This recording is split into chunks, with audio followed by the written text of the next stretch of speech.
इस वक्त हमारे साथ आचार्य मिथिलेश नंदिनी शरण जी मौजूद हैं। आप आध्यात्मिक गुरु हैं और तमाम विषयों, अध्यात्म के साथ साथ तमाम विषयों पर पैनी पकड़ रखते हैं, उस पर अपनी राय रखते हैं और ख़ास करके युवाओं को किस तरीके से और सार्थक जीवन जीने की ओर आगे बढ़ाया जा सके, कैसे और बेहतर उनका जीवन हो सके, इस पर भी लगातार काम करते रहते हैं आचार्य जी। बहुत स्वागत है आचार्य जी आपका अमरुजाला.com पर। सबसे पहले तो मैं अध्यात्म से शुरू करूँगा आचार्य जी। आजकल के जीवन को अगर देखें तो आध्यात्म से क्या लोग दूर हो रहे हैं या आपको लगता है कि एक बार फिर आध्यात्म की ओर लोग बढ़ रहे हैं, जुड़ाव ज़्यादा हो रहा है, ये जो जड़ें हमारी जो पीछे छूट रही थी वो फिर से मजबूत हो रही हैं? जो बहुत तेज़ी से हलचल और बदलाव दिख रहा है वो धार्मिकता का है। जिससे दूर हुआ जा सके वो भौतिकता है, आध्यात्मिकता है ही नहीं। क्योंकि आपकी अंतरंग अवस्था में नितांत एकांत में जो आप होते हैं वो आपका अध्यात्म है। इसलिए अध्यात्म से दूर होना ये तो क्रिया ही घटित नहीं हो सकती है। एक विशेष बात यह है कि जब हम बहिर्मुख हो जाते हैं, बाहर देखना शुरू करते हैं, तो अध्यात्म चूकता जाता है, आचार और धर्म की अवधारणाएं बढ़ती चली जाती हैं। ये अंतर हुआ है। मैं प्रायः कहता हूँ और भगवान कृष्ण के आधार पर कहता हूँ, अध्यात्म का तात्पर्य है स्वभाव को जीना, भौतिकता का तात्पर्य है प्रभाव को जीना। जो पीढ़ी हमारे सामने आई है वो धीरे धीरे स्वभाव से छूट रही है और प्रभावों में जा रही है। वो प्रभाव शिक्षा के हैं, वो प्रभाव आजीविका के हैं, वो प्रभाव बाजार के हैं, वो प्रभाव राजनीति के हैं। पर एक बहुत गहरी बात जो हमें देखनी है वो ये है कि लगातार हम सूचनाओं से निर्मित एक दुनिया में जी रहे हैं, संवेदनाओं से निर्मित दुनिया कम होती जा रही है। इसलिए हमें कहना पड़ेगा कि आध्यात्मिक नहीं हो रहे हैं, हम धार्मिक हो रहे हैं और आचार में विश्वास कर रहे हैं। और फिर एक बहुत घिसा पिटा शब्द जो है कि हम भौतिकता की ओर बढ़ रहे हैं। कौन बढ़ रहा है? हम निर्मित ही पंचभूतों से हैं, तो कोई भौतिकता की ओर बढ़ रहा है ये बात नहीं है। पंचभूतों से निर्मित होकर के उसके भीतर जो शुद्ध चैतन्य का अनुभव था वो हमारा शिथिल हुआ है। गीता में एक पूरा स्वरूप है जिसमें भगवान ने कहा कि 8 मेरी अपरा प्रकृतियाँ हैं, पृथ्वी जल तेज आकाश वायु इत्यादि करके। और फिर उन्होंने कहा कि जीव भूता परा प्रकृति है। तो हम पंचभूतों के कारण तो सब कुछ, शब्द क्या है, स्पर्श क्या है, रूप क्या है, रस क्या है, गंध क्या है, इसका आकर्षण तो हम खूब समझ रहे हैं। पर इन सब के ऊपर ईश्वर अंश जीव अविनाशी, हम इन सब के साथ साथ कि हम नागरिक हैं, कि हम विद्यार्थी हैं, कि हम अध्यापक हैं, कि हम समाज का एक हिस्सा हैं, इन सब के साथ साथ हम जीव हैं। और जीव होने के नाते हमने अपने आप में एक बात यह जान ली है, पहचान लिया है कि हम ईश्वर का अंश हैं। हमारा जीवन और ख़ास तौर से इस युग के युवा का जीवन कितना अनुभव करता है कि मैं एक परमात्मा का, सच्चिदानंद ईश्वर का अंश हूँ। इस बात को अपने भीतर कितना रियलाइज़ करता है, ये आध्यात्मिकता का प्रमाण है, इसकी अपेक्षा है। चीज़ मैं समझना चाहूँगा आपसे, आजकल सबको लगता है, बहुत सारे लोगों को लगता है कि केवल पूजा पाठ कर लिया, एक जैसे फॉर्मेलिटी होती है ना, ऑफिस निकलने से पहले घर पे अपना पूजा पाठ किया और ऑफिस निकल गए, ये एक ठीक है, हमारे अंदर एक सिस्टम इनबिल्ट है, हम बचपन से देखते आए हैं, सीखते आए हैं, उसको कभी कभी महसूस भी करते हैं। मैं ऐसा नहीं कह रहा कि महसूस नहीं करते, लेकिन क्या इसको हम अध्यात्म से जोड़ें या जिस धार्मिकता की बात आप कर रहे हैं उससे जोड़ें, या हमारे ऊपर जो एक सोच है जो हम देखते आए हैं हमारे सबकॉन्शियस में कहीं ना कहीं उससे? ये सब परंपरा है। ये अध्यात्म तब बनता है जब आपको ये महसूस होता है कि ये आप जो कर रहे हैं इसके भीतर प्रेरणा कौन सी निहित है। बहुत पूजा पाठ शब्द का प्रयोग होता है, शास्त्रों में बहुत तरह से उसकी व्याख्याएं हैं। मैं जिस तरह पूछता हूँ युवाओं को, और जैसे मैं आपके सामने प्रश्न रखूँ कि पूजा क्यों, पूजा क्या है, तो कोई षोडशोपचार बता सकता है, कोई पंचोपचार बता सकता है। मैं कहता हूँ नहीं, ये सब क्रियाएँ हैं। इन सब क्रियाओं को मिलाकर घटित होने वाली जो पूजा क्रिया है वो असल में क्या चीज़ है। जब हम जीवन में किसी के प्रति ऐसी महत्व बुद्धि विकसित करते हैं, किसी को हम इस तरह स्वीकार करते हैं कि उसके जैसा होने में या उसका कुछ गुण अपने में पा लेने में हमारा जीवन धन्य हो जाए, ये महत्व बुद्धि हमारे भीतर तब विकसित होती है जब अपनी न्यूनता का और किसी की दिव्यता का हम स्वीकार अपने जीवन में पाते हैं। और तब उसकी दिव्यता को आत्मसात करने के लिए उसको अपने सामने रख करके जो व्यवहार हम निर्मित करते हैं वो पूजा कहलाता है। वो धूप दीप भी हो सकता है, वो आरती करना भी हो सकता है। जैसे हम गाय की पूजा करते हैं तो अगरबत्ती दिखाकर तो नहीं करते, जैसे हम माता पिता की पूजा करते हैं तो रोज़ माला पहनाकर तो नहीं करते। पूजा करने का तात्पर्य है जिसको हमने महान माना है उसकी महानता को आत्मसात करने की यात्रा। और ये हम देख रहे हैं कि आचार तो बढ़े हैं लेकिन ये विचार छूटता गया है। पूरा सनातन धर्म आचार और विचार के ध्रुवों में बंधा हुआ है। कोई भी आचार विचारहीन होकर के पाखंड रह जाएगा और कोई भी विचार आचारहीन होकर के दम्भ रह जाएगा। भ्रम रह जाएगा।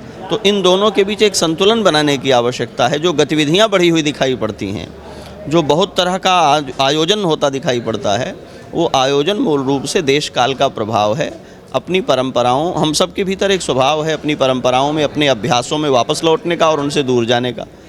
हम जानते हैं कि समय चक्रगति में चलता है, तो एक बार चीज़ें दूर जाती हुई होती हैं, एक बार चीज़ें करीब आती हुई होती हैं, वो दिखाई पड़ रहा है।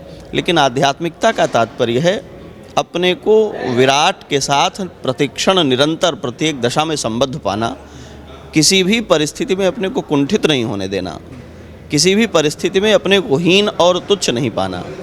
आध्यात्मिक होने का अर्थ है कि आप कितने भी अकेले हैं, लेकिन आप एक ग्लोबल नेटवर्क है उसके साथ जुड़े हैं और इसलिए आपका संवाद हर समय बना हुआ है उसके साथ। और जब ये होता है तो आप अपने चतुर्दिक जो कुछ है उस सबके प्रति उदार हो जाते हैं, उस सबके प्रति जिम्मेदार हो जाते हैं, क्योंकि आपको लगता है कि आप सबसे जुड़े हैं। तो जो कुछ घटित हो रहा है उसका आपसे संबंध है और जो कुछ भी आप कर रहे हैं उसका सबसे संबंध है।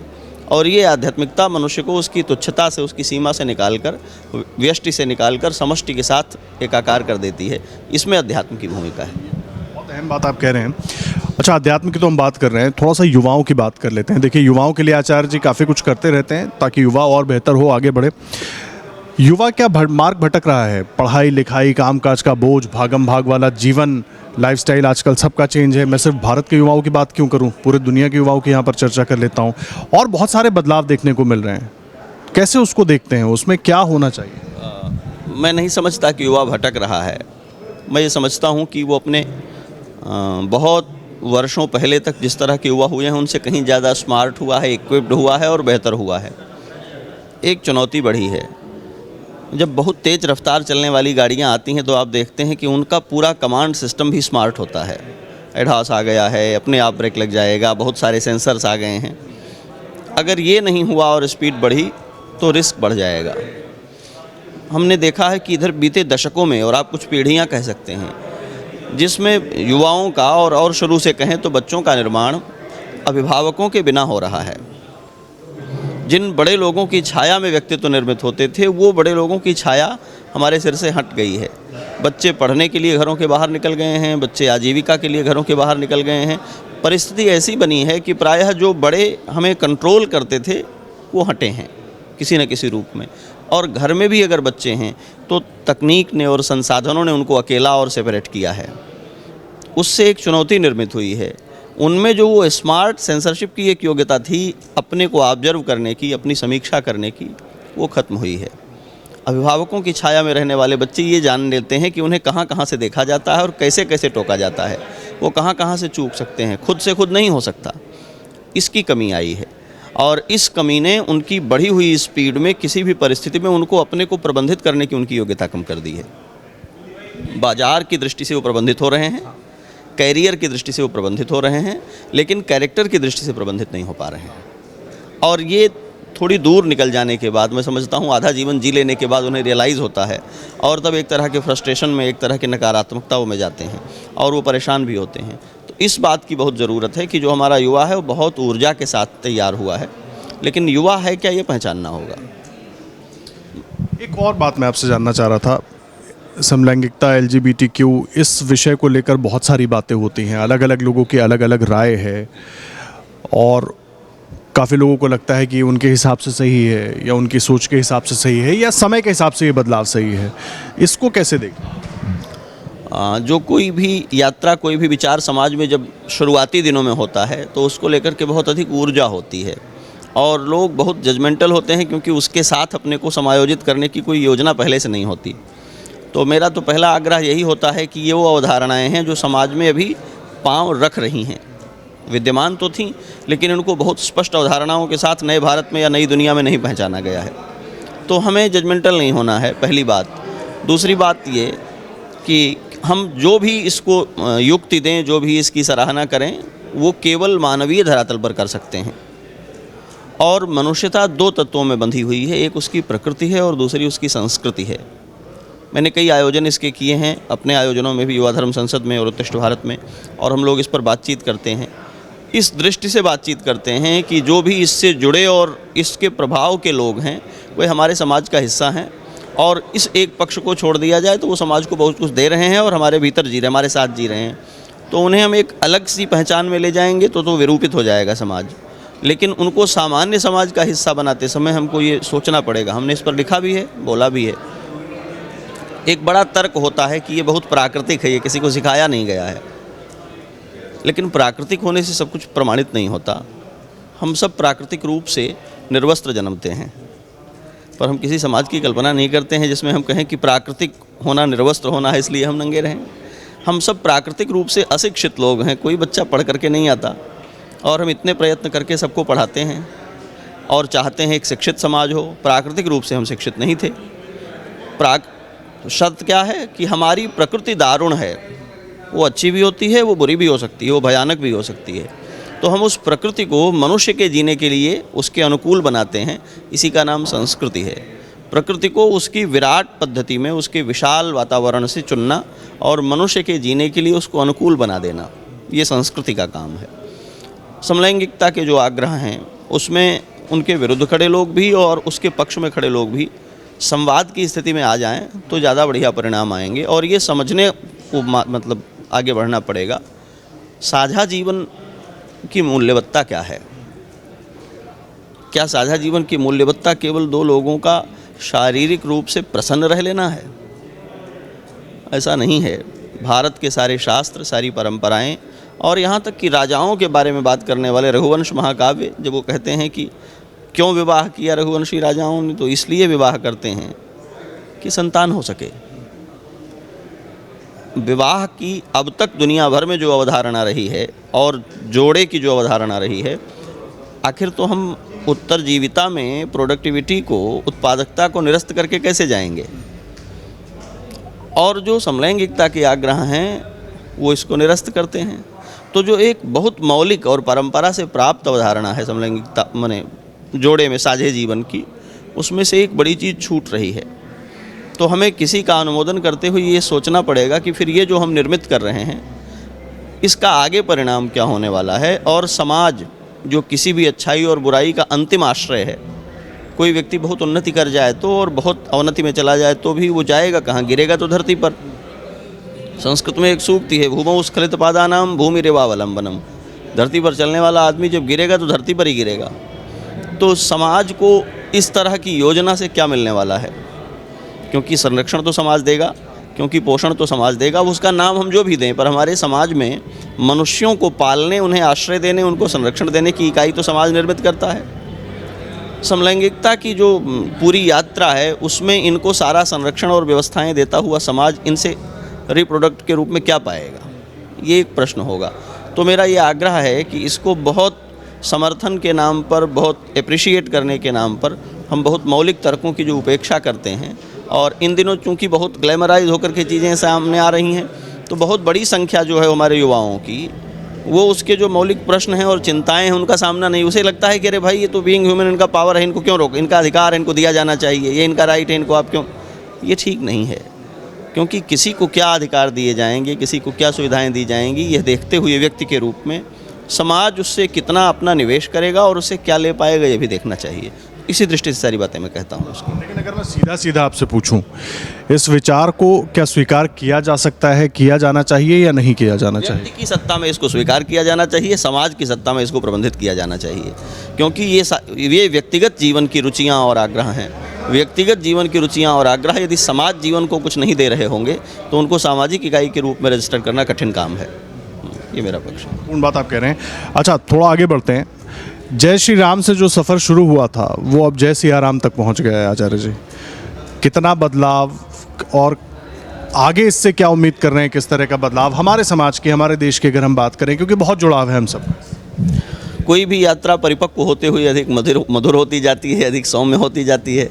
तो यहाँ भी देख सकते हैं दुनिया जय श्री राम को एक आंदोलन के नारे की तरह देखती है। ये ठीक बात नहीं है। ये विजय मंत्र है जो इस आंदोलन के बहुत पहले से विद्यमान है और श्री राम, जय जय राम के रूप में इस देश में गाया जाता है और ये महामंत्र है। उसमें पूरा मंत्र गाया जाना नहीं संभव होने से आप योद्धा और संघर्ष करते हुए लोग अपने लिए चुनते हैं। उन्होंने जय श्री राम चुन लिया। ये कहीं से किसी भी प्रकार से किसी तरह के अनुचित बल को व्यक्त नहीं करता था। पर जब किसी भी यात्रा को रोका जाता है तो उसमें एक प्रतिरोध का बल निर्मित होता है, वो निर्मित होता गया और वहाँ ये शब्द विद्यमान था और जो नहीं पसंद करते थे इसे उन्होंने इसको पेंट किया कि ये तो एक बड़ा डरावना सा नारा है, जो ध्वनि है उसकी, ये सदा से विद्यमान था। और अगर हम भाषा में जाएंगे तो जय श्री राम अधिक शुद्ध और संस्कृतनिष्ठ उच्चारण है जय सियाराम की तुलना में, क्योंकि सियाराम में जो सिया शब्द है वो तो बन करके बिगड़ करके ऐसा रूप उसका बना है, शब्द तो सीता और श्री है, तो वो निर्दोष शब्द है। लेकिन हम उसकी यात्रा पर चले आएँ तो जैसे आम जब पेड़ में आता है तो कसैला होता है, थोड़ा और बढ़ता है तो थोड़ा खटास आती है, थोड़ा और बढ़ता है तो उसमें मिठास आती है, उसका रंग भी सुंदर हो जाता है। एक बड़ी यात्रा जैसे जैसे हम व्यक्ति के जीवन में देखेंगे तो भी और समाज के जीवन में देखेंगे तो भी, जब आप एक संकल्प लेकर आगे बढ़ते हैं तो आपको पता नहीं होता क्या क्या होने वाला है। बड़ी ऊर्जा, बड़ी ताकत, बड़ी दृढ़ता, धीरे धीरे धीरे आपको चीज़ें अच्छी और अनुकूल होती दिखाई देती हैं और आप परिपक्व होते जाते हैं अपनी परिस्थितियों को लेकर, अपनी प्रतिक्रियाओं को लेकर। और यहाँ तो ईश्वरीय वरदान पाने का मामला था। जगन नियंता परमपिता परमात्मा की ये पूरी लीला है और उन्हीं के संबंध में ये चली हुई यात्रा थी। भगवान ने कलयुग में प्रकट होकर के, मैं तो कहता हूँ कि ये अवतार है कलयुग में भगवान का, ये मंदिर निर्माण नहीं है। भगवान के 5 रूप हैं, ये भगवान का अर्चावतार है। मैंने लिखा भी है इसको कि ये श्री राम फिर से कलयुग में अवतरित हुए हैं अयोध्या और सरयू की प्रार्थना पर। तो अब उसमें जो सौम्यता और जो सद्भाव छलकना चाहिए वो श्री राम के आने से। आप ऐसे देखें कि भरत और शत्रुघ्न खड़े हैं जिस अयोध्या में, वो अयोध्या दुख और त्रास और चिंता और खिन्नता से भरी हुई है, जबकि भरत परम साधु हैं। और फिर जब श्री राम आते हैं तो वही अयोध्या उल्लास से भरी हुई है। राम शब्द का मूल अर्थ ही आनंद है। जहाँ श्री राम व्यक्त हो जाते हैं वहाँ आनंद व्यक्त होने लगता है। विद्यमान होते हुए भी जहाँ श्री राम दिखाई नहीं पड़ते हैं वहाँ आनंद की अनुपस्थिति से जो कुछ अनुभव होता है वो अनुभव होने लगता है। इस यात्रा ने भी उसी तरह आगे बढ़ करके ये दशा, ये अवस्था अपने को प्राप्त की है। आज तो चारों ओर प्रसन्नता दिखाई दे रही है। बात आप कह रहे हैं। बहुत धन्यवाद स्वामी जी हमसे बात करने के लिए। तो आप आचार्य मिथिलेश नंदनी शरण जी को सुन रहे थे। अलग अलग मुद्दों पर बेबाकी से अपनी बात रखते हैं और सभी विषयों पर उन्होंने बात की है, लेकिन बहुत महत्वपूर्ण हो जाता है अध्यात्म को लेकर उन्होंने जो कुछ कहा कि किस तरीके से अध्यात्म के जरिए अपने आप को और महत्वपूर्ण किया जा सकता है। तो ये इनकी जो आचार्य जी की बातें हैं वो बहुत महत्वपूर्ण है। तो लगातार अमरउजाला.com पर आपको और भी लोगों से मिलवाते रहेंगे और उनके जो विचार हैं वो आप तक पहुँचाते रहेंगे। फिलहाल के लिए आपका धन्यवाद।